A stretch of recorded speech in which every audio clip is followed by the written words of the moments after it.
I'm Rebecca Mitchell, 32, and this Christmas was the first time in 7 years I'd returned to my family's estate. After building my business in secret, I hoped maybe things would be different this time. The familiar knot in my stomach tightened as I pulled into the circular driveway, my rental car looking plain next to the luxury vehicles. The Grand Colonial Mansion was decked in expensive holiday decorations, just as I remembered. Nothing had changed, except me. If you've ever been underestimated by family, hit that like button and subscribe. And let me know in the comments where you're watching from. I read every comment while sipping my morning coffee. Growing up as the middle child in the Mitchell family was like being the awkward middle chapter in a book that nobody reads thoroughly.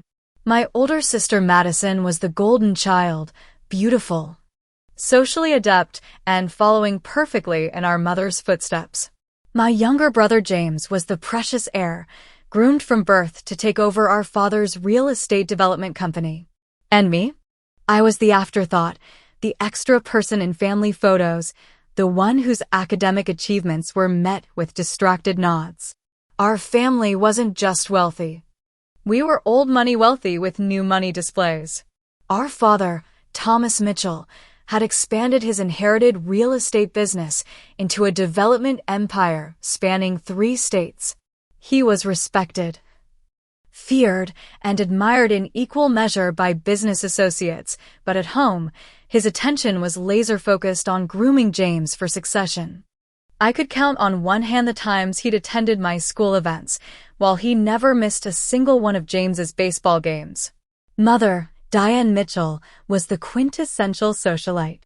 Her calendar was perpetually filled with charity galas, country club luncheons, and social obligations. Her focus was always on maintaining appearances, which meant Madison received intensive grooming to follow in her footsteps. I was too bookish, too quiet, too interested in computers and business models to fit her vision of a proper Mitchell daughter. Christmas in our household was always an extravagant affair, but the pattern was established early. Madison would receive thoughtfully selected jewelry, designer clothes, and luxury items. James would get expensive sporting equipment, tailored suits, and eventually, shares in the family business. And I would get whatever seemed appropriate for a girl my age that could be purchased by an assistant at the last minute. One year, I received a generic teen magazine subscription when I'd been asking for programming books. Another year, a pink sweater 2 sizes too small, while Madison got diamond earrings. My academic achievements were consistently overlooked. When I made valedictorian, my parents skipped the ceremony for one of James's regional baseball games. When I received a full scholarship to MIT for computer science, my father's response was, "That's nice, but wouldn't you prefer something more suitable for a young lady?" Meanwhile, James's acceptance to our father's alma mater with mediocre grades was celebrated with a new sports car. I left for college with minimal fanfare and limited contact afterward. The scholarship meant I didn't need their financial support, which seemed to give them permission to almost forget about me. Holiday visits became shorter and less frequent until they stopped altogether. The emotional toll of being an afterthought wasn't worth the effort of maintaining appearances. What my family didn't know, what I never shared with them, was that I was building something. Starting in my sophomore year of college, I developed a supply chain management software that addressed inefficiencies I'd observed during a summer internship. By graduation, I had a working prototype and 2 interested investors. Instead of taking a conventional job, I launched my startup with a small team of fellow graduates. The first 3 years were brutal, long hours, ramen noodles, shared apartments, and the constant fear of failure.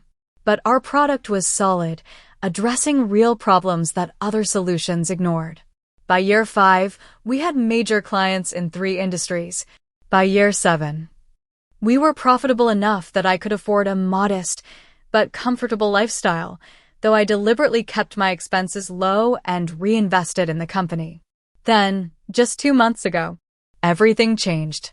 A major enterprise software company approached us with an acquisition offer that initially made me laugh in disbelief. After negotiations and due diligence, the final deal closed at $200 million. My stake as founder and majority shareholder left me with $168 million before taxes. The ink on the deal had barely dried when I received an unexpected Christmas invitation from my mother. "It's been too long, darling. The whole family will be there. We really should reconnect." No mention of my absence all these years. No questions about my life. Just an assumption that I would come when called. After a week of deliberation, I accepted. Perhaps it was curiosity. Perhaps a desire for closure, or perhaps some lingering hope that something had changed. Little did they know, I wasn't the same overlooked girl who left home a decade ago. I was returning as the CEO of a successfully exited tech company with a net worth that would make even my father take notice. But I decided to keep that information to myself, at least initially. I wanted to see how they would treat me without knowing about my success. The Mitchell family estate looked exactly as I remembered it, though perhaps even more ostentatious during the holiday season. The 100-foot driveway was lined with professionally installed lighting, and 2 massive Christmas trees flanked the entrance, visible through the floor-to-ceiling windows. The house itself was a 15,000-square-foot colonial revival that had been featured in architectural magazines, though it had never really felt like home to me. I parked my sensible rental car behind a row of luxury vehicles, a Bentley, Dad's, a Mercedes G-Wagon, Mom's, and several other high-end cars I assumed belonged to my siblings and extended family. My simple black wool coat and leather boots suddenly felt underdressed, though they were high quality and had served me well in Boston's winter. The heavy front door opened before I could ring the bell, revealing our longtime housekeeper, Margaret. "Miss Rebecca," she exclaimed, genuine warmth in her voice as she embraced me. "It's been too long. Let me look at you." Her sincere welcome almost brought tears to my eyes. Margaret had been more nurturing during my childhood than my own mother, sneaking me cookies when I studied late and always remembering what books I was reading. "It's good to see you too, Margaret," I said, returning her hug. "They're all in the main living room," she whispered, taking my coat. "Brace yourself, dear. Some things never change." With a deep breath, I walked through the familiar hallway, past the formal dining room where countless uncomfortable family dinners had taken place, and into the living room where voices were already raised in conversation and laughter. The room fell into an awkward momentary silence as I appeared in the doorway, before my mother rushed forward, arms outstretched. "Rebecca, darling." Finally, Diane Mitchell air-kissed near both my cheeks, careful not to smudge her perfect makeup. She was still beautiful at 62. Her blonde hair expertly colored and styled, not a wrinkle in sight thanks to regular refreshments with her plastic surgeon. "Let me look at you. Still so natural. How refreshing." I recognized the backhanded compliment for what it was, a subtle criticism of my lack of makeup and designer clothes, but smiled anyway. "Good to see you too, Mom." My father approached next, martini in hand. Thomas Mitchell remained imposing at 65, tall and broad-shouldered with silver hair that added to his authoritative presence. "Rebecca," he said, offering a brief, one-armed hug. "You made it. Good drive in." "No problems," I replied, knowing he wasn't really interested in details. Madison swooped in next, looking like she'd stepped from the pages of a luxury magazine in a red designer dress, diamonds glittering at her ears, throat, and wrists. "Baby sister, what a surprise you actually came." She embraced me with a cloud of expensive perfume. "Love this minimalist look you have going on. So brave to go without makeup at a family gathering." I smiled tightly. "Good to see you too, Madison. You look well." "Married life agrees with me," she preened, flashing her enormous diamond ring. "You remember Bradley Huntington? Daddy's girlfriend's son? We've been married 3 years now. He's just made partner at his investment firm." Before I could respond, James sauntered over, tumbler of whiskey in hand. At 29. He had our father's build but none of his discipline, his handsome features already showing signs of excess. The prodigal sister returns, he smirked, giving me a patronizing pat on the shoulder. Still doing that computer thing? What was it? Websites for small businesses. Software development, I corrected mildly. And yes, still in tech. Good for you, having a little career. He said condescendingly. I've just finalized my 5th major development project this year. 50 million in revenue. He lowered his voice. Though between us, Dad's still co-signing everything. You know how it is. I didn't know. James had been handed opportunities I'd had to fight for, and even then, he was struggling to succeed without our father's constant backing.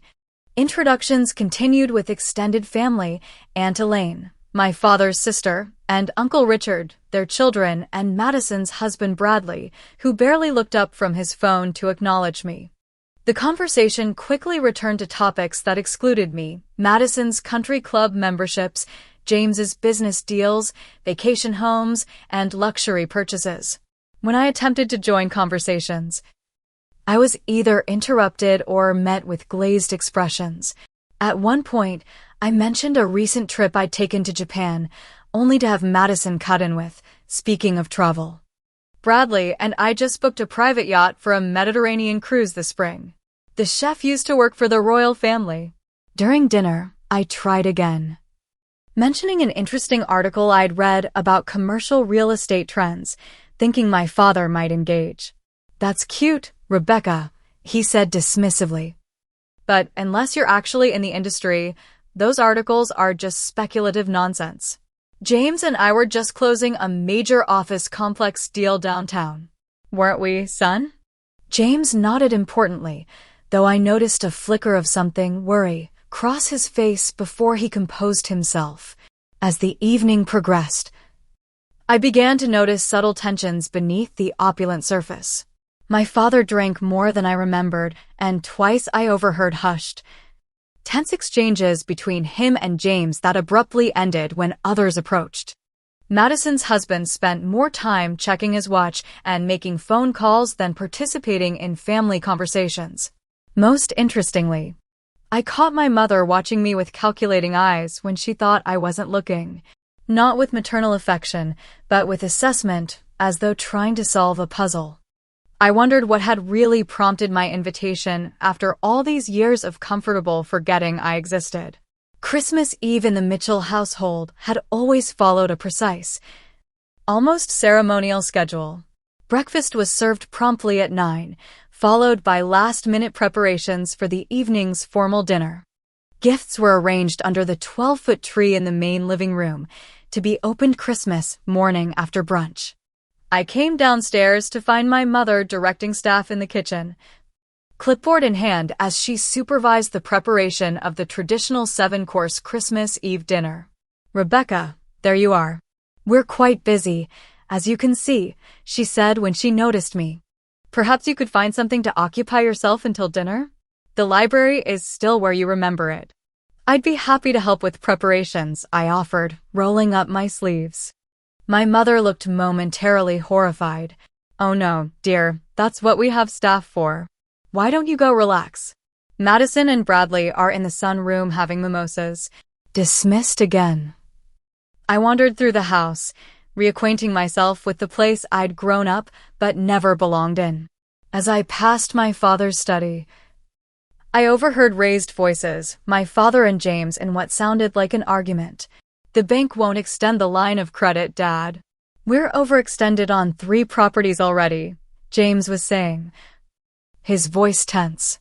God damn it, I've been working with First National for 30 years. Call Johnston directly, not some underling, my father replied. I spoke to Johnston himself. He says the market downturn and our current debt ratio make another loan too risky. We need to liquidate something or find investors fast, or the River Point project will default next quarter. Keep your voice down. Your mother has the entire family here. The last thing we need is everyone knowing our business. We'll figure something out after the holidays. I quietly moved away, processing this information. It seemed the mighty Mitchell Development Group wasn't as solid as they pretended. This explained the tensions I'd noticed, but not why I'd been invited back into the fold after years of exclusion. In the kitchen, I found Aunt Elaine helping Margaret arrange appetizer platters, despite my mother's insistence that family doesn't serve. "Rebecca, come help an old lady with these canapes," she called when she saw me. Aunt Elaine had always been different from the rest of the family, warmer, more genuine, less obsessed with status. As my father's older sister, she'd inherited a portion of the family wealth, but had chosen to become a professor of literature instead of entering the business world. "It's good to see you," I said, genuinely meaning it as I joined her at the counter. "How's life in academia?" "Retiring next year, if you can believe it," she smiled. 40 years teaching Austen and Dickens to increasingly distracted undergraduates. But enough about me, tell me about you. Really tell me, not the sanitized version for your parents. For the first time since arriving, I felt myself relax slightly. I've been building a software company. Supply chain management solutions. And? Don't think I can't tell there's more to that story, she prompted, arranging smoked salmon on crackers. I hesitated, weighing how much to reveal. It's been successful. Recently acquired. Actually, well done. I always knew you had it in you, she said proudly. Your father and brother have been having business troubles, you know. Not that they'd ever admit it. Your mother's been dropping hints about family supporting family to everyone who'll listen. So that explained my sudden inclusion in Christmas festivities after years of being conveniently forgotten. They needed money, and they were fishing to see if I had any. I've heard the real estate market has been challenging, I said neutrally.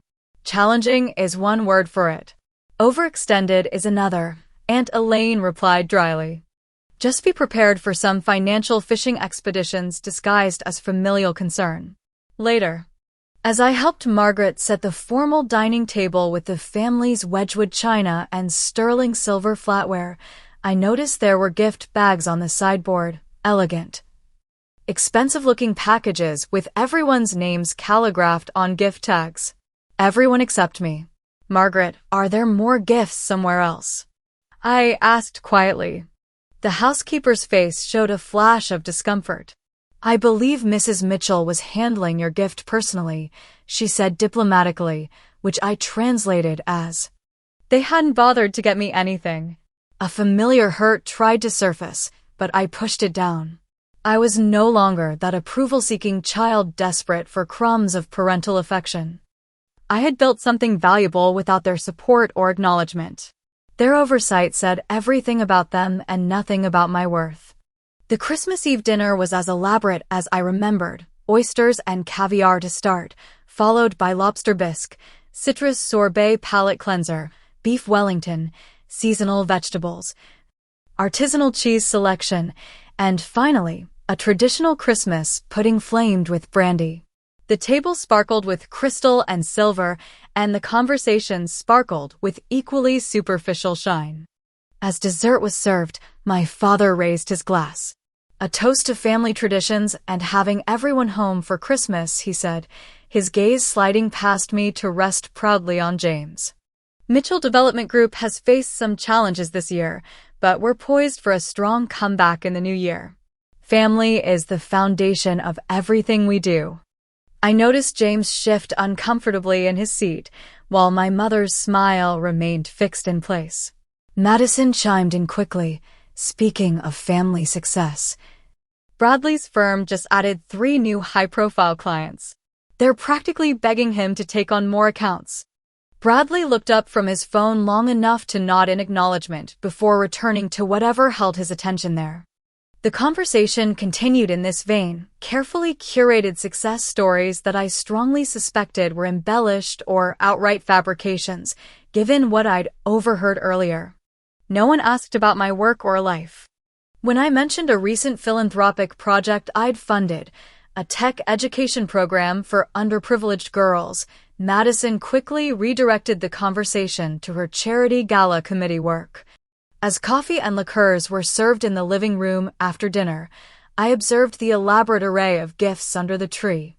Boxes wrapped in custom paper with elaborate bows overflowed onto the surrounding floor. I watched as my mother fussed over their arrangement, carefully adjusting certain packages to be more prominently displayed. "Rebecca," she said suddenly, noticing my observation, "would you be a dear and check that all the gift tags are secure? Sometimes they come loose." It was a transparent attempt to make me aware of my exclusion. As I checked each tag, it became undeniably clear that among the dozens of expensive packages, not a single one bore my name. The message was clear: you may be invited to dinner, but you're not really part of this family. I maintained my composure, smiled, and confirmed that all tags were secure. I had come prepared for disappointment, and I refused to give them the satisfaction of seeing me hurt. Besides, I had given myself the greatest gift already: freedom from needing their approval. As everyone retired for the night, I overheard my mother whispering to Madison in the hallway, "Do you think she has any money? James says her little computer business might actually be doing well." "Please, Mom," Madison scoffed. She showed up in a rental car wearing off-the-rack clothes. "If she had money, we'd know about it."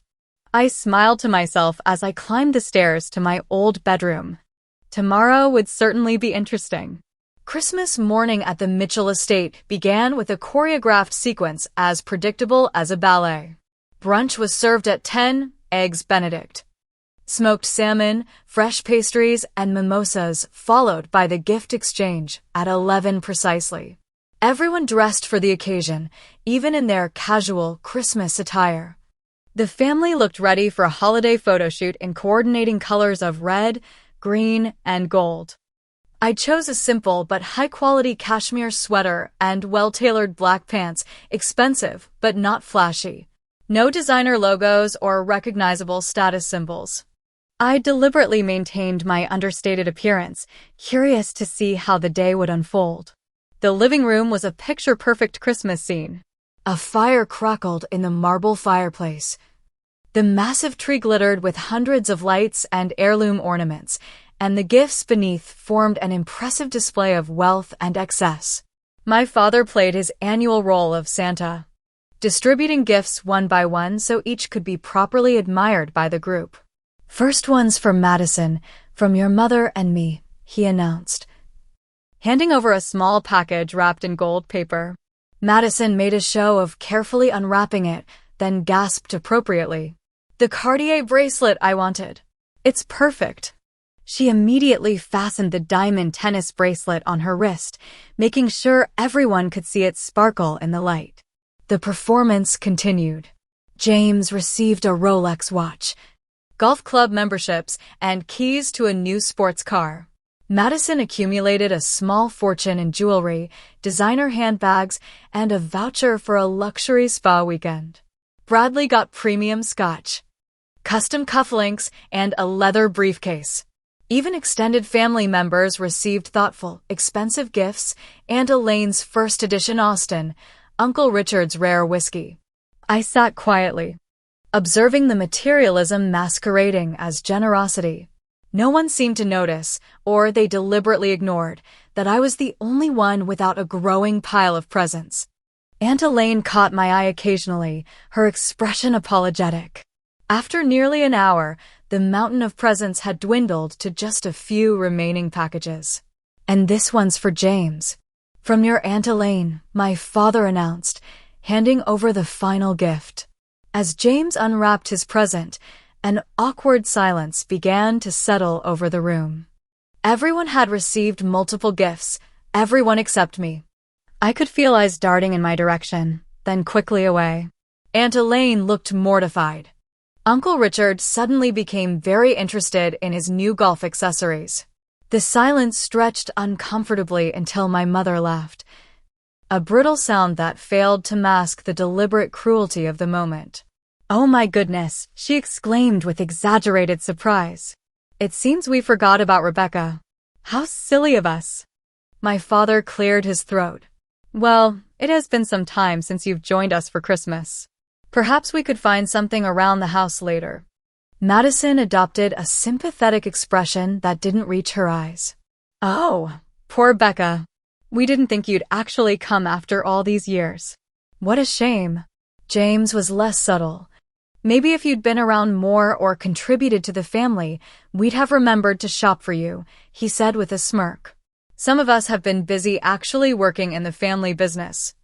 I recognized the moment for what it was, a carefully orchestrated humiliation designed to put me in my place and remind me of my status as the family afterthought. They expected tears, perhaps, or embarrassed stammering. They wanted to see me hurt and diminished, the same awkward, overlooked middle child desperate for their approval. Instead, I smiled calmly. That's perfectly fine, I said, my voice steady and warm. I've given myself plenty of gifts this year. Al. My family exchanged confused glances at my unbothered response. They had expected tears or at least discomfort, not this serene acceptance. Given yourself gifts? Madison repeated with a condescending laugh. Like what? A self-help book and a scented candle. My mother quickly added, Darling, there's no need to pretend. We feel terrible about the oversight. Perhaps we could go shopping tomorrow and find you something nice. Nothing too extravagant. Of course, but something suitable. I took a sip of my coffee, considering how to proceed. The moment I had contemplated for weeks had arrived, and I found myself surprisingly calm. Actually, I recently gave myself the gift of financial independence, I said casually. My software company was acquired 2 months ago. James snorted. What? Some big corporation bought your little website business? That's nice. Did you get a signing bonus? Maybe a few $1,000s? The acquisition was for $200 million, I said quietly. The room fell completely silent. I could almost hear the mental calculations happening behind their stunned expressions. That's not possible, my father finally sputtered. You never said anything about building a successful tech company. I finished for him. You never asked. Not once in 10 years did anyone in this family ask me about my work or my life in any meaningful way. $200 million, Madison whispered, her face pale beneath her perfect makeup. You're joking. I pulled out my phone, opened my banking app, and placed it on the coffee table. The balance displayed was more money than most people would see in several lifetimes. After taxes and distributing shares to my team, I retained about $124 million, I explained matter-of-factly. The acquisition made the Wall Street Journal, Business Insider, and TechCrunch. If you'd like to verify. Bradley, suddenly very interested in the conversation, grabbed his own phone and began searching. Holy shit, he breathed after a moment. She's telling the truth. Mitchell Software Solutions, Enterprise Supply Chain Management, Revolutionary AI Integration. My mother's demeanor transformed instantly. Darling, she exclaimed, moving to sit beside me and placing her hand on my arm. Why didn't you tell us? We've always been so proud of your intelligence and drive. Have you? I asked mildly. I don't recall that being the case.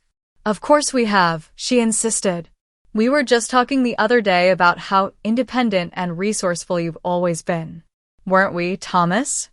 My father had recovered his composure somewhat, though his face had taken on a calculating look I recognized from business negotiations.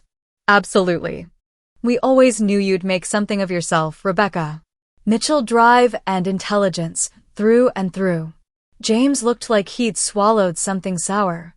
So you got lucky with some computer program. Good for you. Luck had very little to do with it, I replied evenly. 10 years of 18-hour days, strategic decision-making, and building relationships with the right clients and investors. The same skills I might have contributed to Mitchell Development Group had anyone ever considered me worthy of inclusion. My father flinched slightly at that. Well, water under the bridge now. Family is family, after all. And speaking of family businesses. He paused, clearly recalibrating his approach. I've always admired how tech companies leverage their capital. Perhaps we could discuss some potential synergies between your new financial position and our development projects. Are you asking me to invest in Mitchell Development Group? I asked directly. He shifted uncomfortably. I wouldn't put it so crudely, but yes. We have some exciting opportunities that could benefit from capital infusion from someone who understands family legacy. I see, I said, nodding thoughtfully. And would this be before or after the River Point project defaults next quarter? His face drained of color. How did you? I may have been excluded from the family business, but I've built my own network in the financial and real estate sectors. News travels. Madison, never one to miss an opportunity, slid closer to me. Becca, I've always regretted that we weren't closer. You know, Bradley's firm manages investments for high net worth individuals. They have an exceptional track record. A4. 8% return last quarter against an industry average of 6.2% isn't what I'd call exceptional, I remarked. Bradley's expression confirmed my research was accurate. I stood up and walked to the window, looking out at the snow-covered grounds. When I turned back, I surveyed my family with new eyes.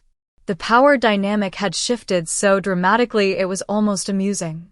The people who had dismissed me my entire life were now hanging on my every word, recalibrating their treatment of me based not on love or genuine connection, but on my newly revealed financial worth.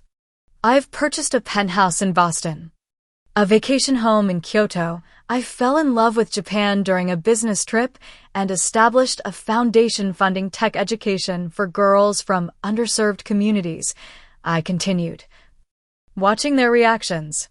I've also set up a venture capital fund focusing on women-led startups. The returns have been quite impressive so far. How wonderful, my mother gushed. You know, I've always been passionate about women's advancement.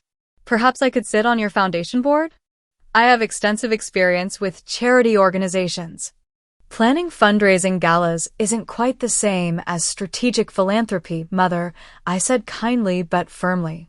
My board consists of educators, industry experts, and community leaders with relevant experience.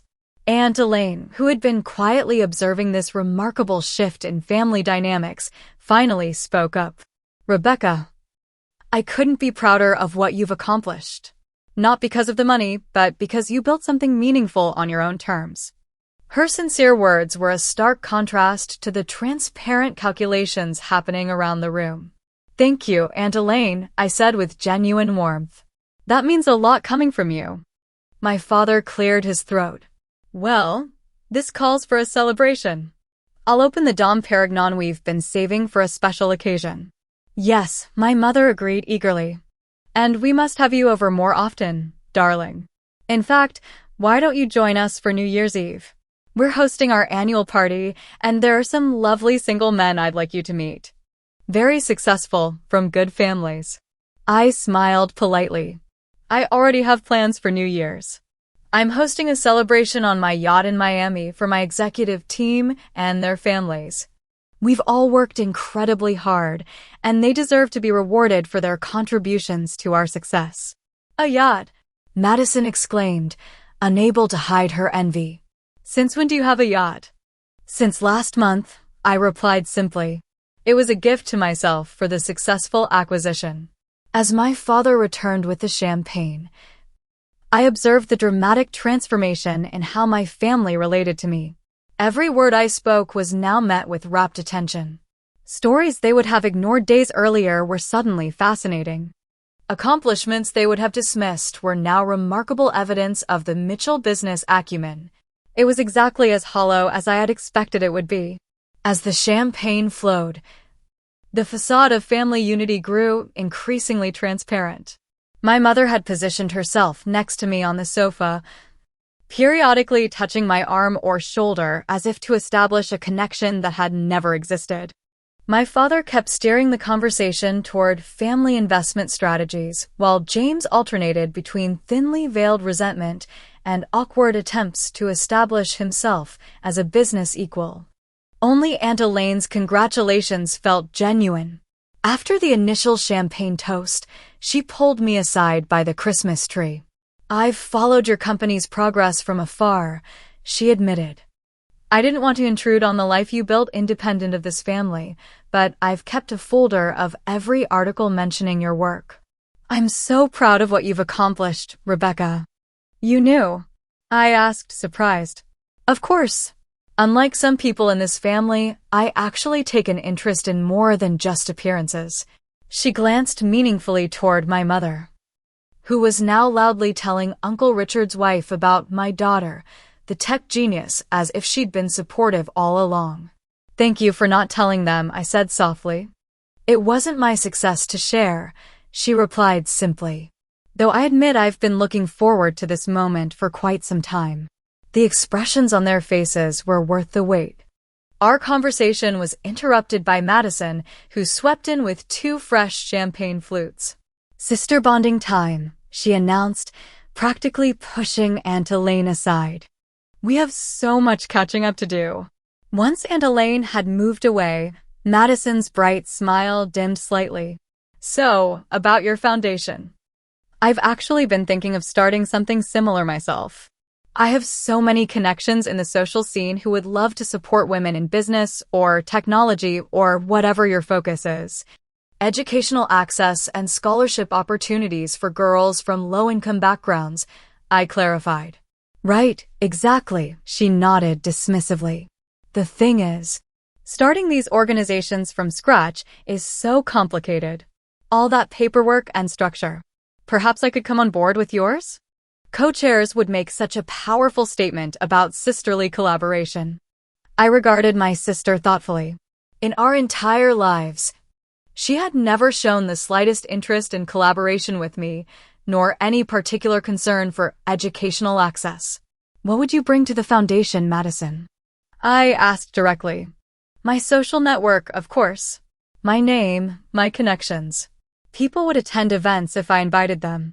"The foundation doesn't host galas or society events," I explained.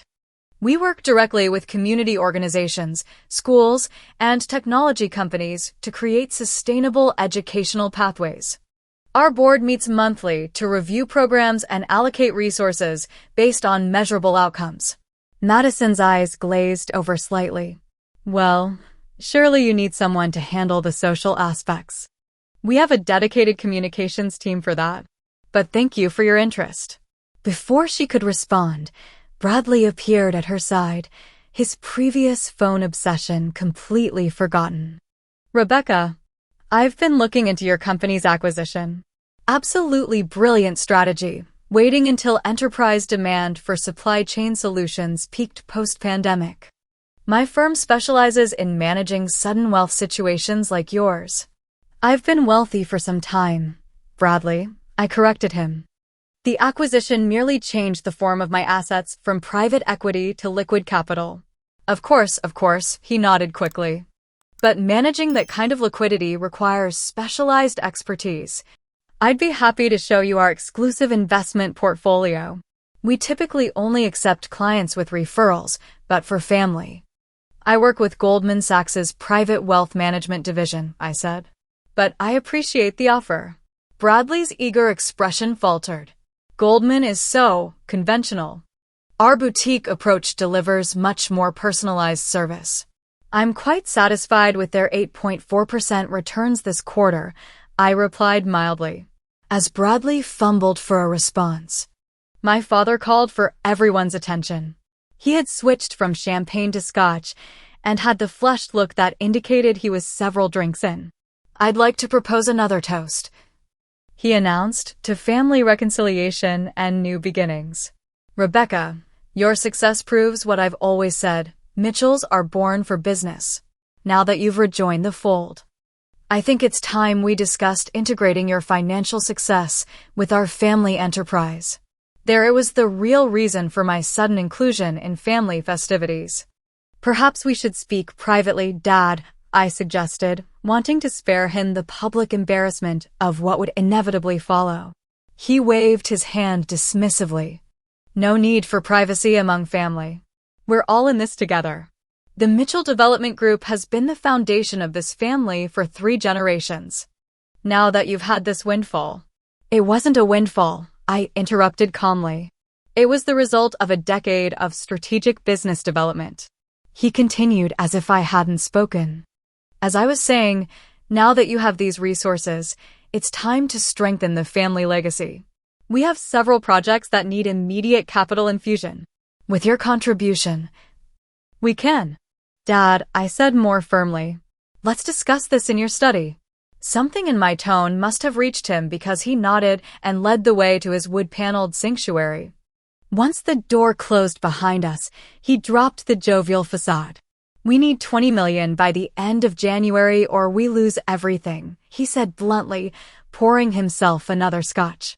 The River Point development is underwater. Cost overruns, construction delays, and the commercial real estate market has softened. The bank is calling in the loan. I sat in the leather chair across from his desk, taking in this confirmation of what I had suspected. This isn't the first time Mitchell Development has faced challenges. Why not use your usual methods? Restructure debt, bring in outside investors, sell off non-performing assets. He sank heavily into his chair. Because we've exhausted those options. The last 3 projects James managed went over budget and under-delivered. Our credit lines are maxed. No one wants to invest in commercial real estate in this market. And if we start selling properties at distressed prices, it will trigger a cascade effect. And James couldn't handle the business after all, I observed. My father's expression hardened. James has had some setbacks, but he's learning. He just needs more time. Time you don't have without a significant cash infusion, I pointed out. Exactly, he nodded, leaning forward eagerly. Which is why this is such perfect timing. Your return to the family, your recent liquidity event, it's like it was meant to be. You invest in the family business. We weather this storm, and Mitchell Development continues its legacy. What would my role be in this arrangement? I asked. He looked taken aback by the question. Role? Well, you'd be a silent investor, of course. James and I would continue managing operations, the same operations that led to this crisis. His face flushed darker. Now listen here. Every business has cycles. We've weathered downturns before. Not like this one, from what you're describing, I noted. 20 million is a significant investment. Any responsible investor would require oversight, board representation, and a clear turnaround strategy. We're not talking about some corporate takeover, he growled. This is family. Your family's legacy. A legacy I was never invited to participate in until you needed my money, I reminded him. You never considered me worth including in the business when it was successful. James was the heir apparent, not me. That's not fair. You were never interested in real estate. You were always buried in your computer books. Did you ever ask me if I was interested? Did you ever once consider that I might have valuable perspectives to offer? Or was I just the middle child, the afterthought, easier to ignore than include? My father stared at me, momentarily speechless. Perhaps for the first time, he was seeing me clearly not as the overlooked middle child or suddenly valuable cash reserve, but as a successful businesswoman in my own right. What are you saying? He finally asked. That you won't help your own family? I'm saying that I won't make a $20 million unstructured gift to a failing business with no oversight or involvement, I clarified. However, I would consider a structured investment with proper terms, professional management consultation, and board representation. You want to take control of my company? He asked incredulously. I want to save it, I corrected him. But on legitimate business terms, not vague family obligations that only seem to apply when you need something from me. He was silent for a long moment, conflict evident on his face. His pride warred with pragmatism as he realized I was his only viable option. What would these proper terms entail? He finally asked. A complete financial audit, restructuring of management, professional oversight of projects. And James would need to step back from operational control until he's gained more experience under proper mentorship. My father's jaw clenched. You've certainly developed a ruthless business sense. I've developed a successful business sense, I corrected him. There's a difference. When we returned to the living room, the tension between us was palpable. My mother immediately noticed, her social radar finely tuned to disruptions in her carefully maintained facade of family harmony. Everything all right? She asked brightly, though her eyes darted worriedly between us. Just catching up on business matters, my father replied tersely.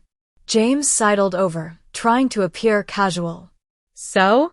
Good news about the investment opportunity.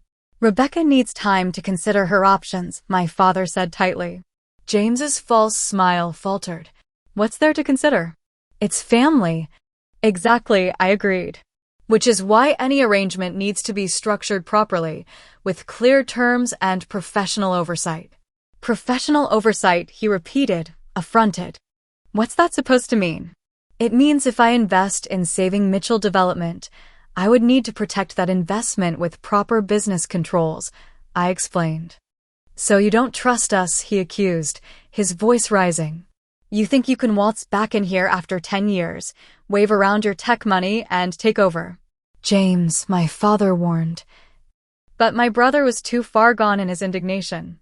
We built this business while you were playing with computers, he continued bitterly. Dad gave you the same opportunities he gave me. But you walked away. You don't get to dictate terms now just because you got lucky with some software deal. Lucky? I repeated calmly. I built a company from nothing.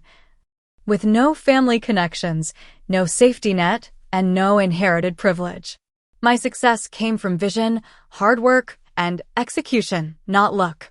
And our business was built the same way, he shot back. A business that's now $20 million in debt and facing bankruptcy, I pointed out. The room fell into shocked silence. Evidently, the true extent of the company's troubles hadn't been shared with the extended family. My mother looked stricken while Madison and Bradley exchanged alarmed glances. Is that true? Aunt Elaine asked quietly. Thomas, are you losing the company? My father's expression was thunderous. This is a private family matter that didn't need to be broadcast to everyone on Christmas Day. I apologize for the timing, I said sincerely. But if I'm to consider helping, I need to be transparent about the conditions.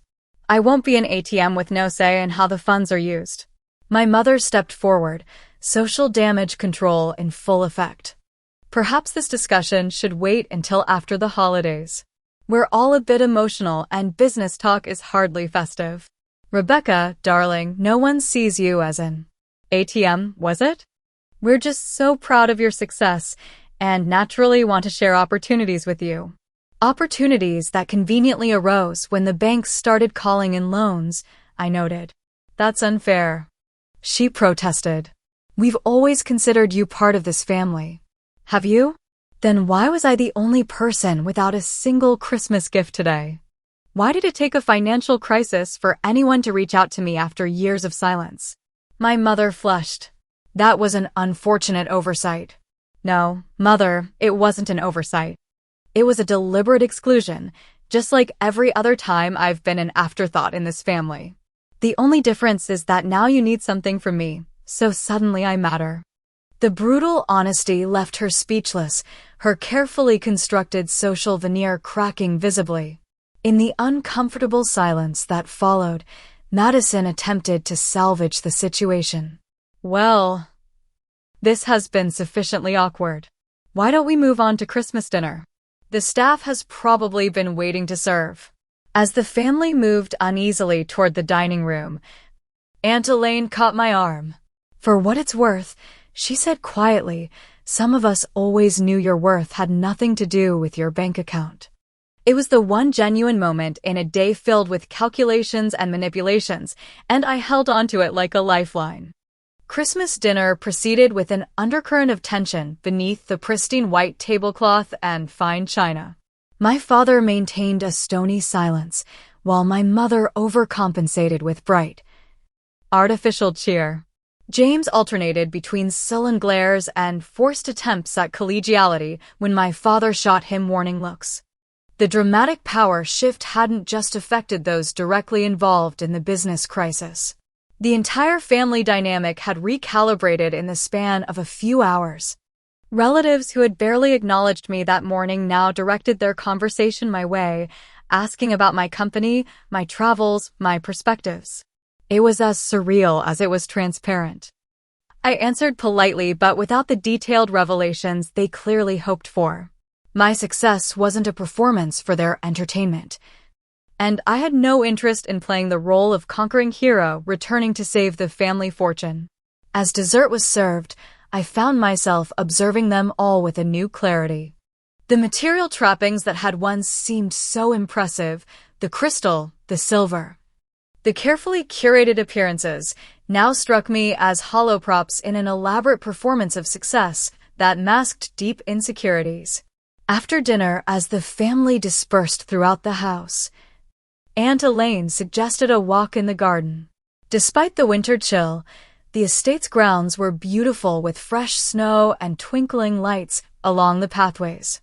"Your grandfather would have been proud of you," she said as we followed a winding path through dormant rose beds. "Not because of the money, but because you built something meaningful on your own terms."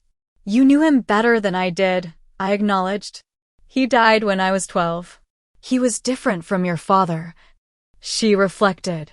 "More substance, less show." The business changed under Thomas's management, became more about prestige developments and less about creating sustainable community value. When your grandfather ran things, it wasn't just about the biggest profit margin. "I didn't know that," I admitted. "There's a lot about this family you don't know," she said thoughtfully. "Have you ever wondered why your father is so fixated on James continuing the business, despite his obvious shortcomings?" I considered this. Family legacy? Male heir? Traditional values? Partly. But it's more complicated. Your grandfather's will had an unusual provision.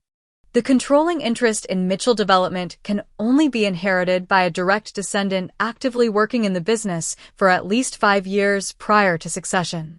Understanding dawned, and I left, so James was the only option. She nodded. "Thomas has been locked in a pattern he created himself. He pushed you away, focused everything on grooming James, and now faces the consequences of that choice. James simply doesn't have the necessary skills or judgment, but your father can't admit that without admitting his own failure." This insight shifted something in my perspective. My exclusion hadn't just been casual neglect, it had been part of a larger pattern my father had constructed around his own insecurities and traditional values. "That doesn't excuse how they treated me," I said. "No, it doesn't," she agreed. "Nothing excuses that. But understanding patterns can sometimes help us break free of them instead of simply reacting to them." Her words stayed with me as we returned to the house. The family had gathered in the living room again, the earlier tension partially diffused by distance and time. My father approached me, his expression more measured than before. "Rebecca, could we speak privately again?" In his study, he seemed older suddenly, the confident businessman facade replaced by a tired man facing the potential collapse of everything he'd built. "I've been thinking about what you said," he began, uncharacteristic uncertainty in his voice. "About proper business terms and oversight." "And?" I prompted when he paused. "And you're right." The admission seemed physically painful for him. "The company needs restructuring. James needs guidance he's not getting from me. Your conditions are reasonable from a business perspective." It was perhaps the first time my father had acknowledged my business acumen, and despite everything, I felt a small flicker of validation. "I'll have my legal team draft a term sheet," I said. "But Dad, you need to understand, this isn't about taking over or humiliating anyone. It's about saving a business that's salvageable but heading for disaster under current management." He nodded slowly. "I built on what my father created. Perhaps it's time to consider that you might be building the next evolution." It wasn't an apology for years of exclusion and dismissal, but it was an acknowledgement of my capability, something I'd never received from him before. The remaining days of my visit brought a series of recalibrations in family relationships. My mother, ever adaptable to changing circumstances, shifted from condescension to exaggerated pride in my accomplishments. I gently but firmly deflected her attempts to insert herself into my professional and philanthropic work. James struggled the most with the new dynamics. Years as the anointed heir had left him ill-equipped to handle a merit-based assessment of his abilities. Our breakthrough came unexpectedly. After everyone else had gone to bed on my final night at the estate, I found him in the kitchen, staring into a glass of scotch. "Can't sleep?" I asked, retrieving a bottle of water from the refrigerator. "How did you do it?" he asked abruptly. "Build something successful without falling back on the family name or connections?" The genuine curiosity in his question surprised me. I started with a real problem I wanted to solve, not with my ego or a title I thought I deserved, I answered honestly. Then I surrounded myself with people smarter than me in their specific domains and actually listened to them. Dad never taught me that approach, he admitted. It was always about projecting confidence, dominating rooms, making decisions unilaterally to show strength. That style worked in his era, I acknowledged. It doesn't work as well now. Especially not without the fundamental business understanding to back it up. "You think I'm incompetent," he stated flatly. "I think you've never been given the chance to develop competence outside Dad's shadow," I corrected him. "There's a difference.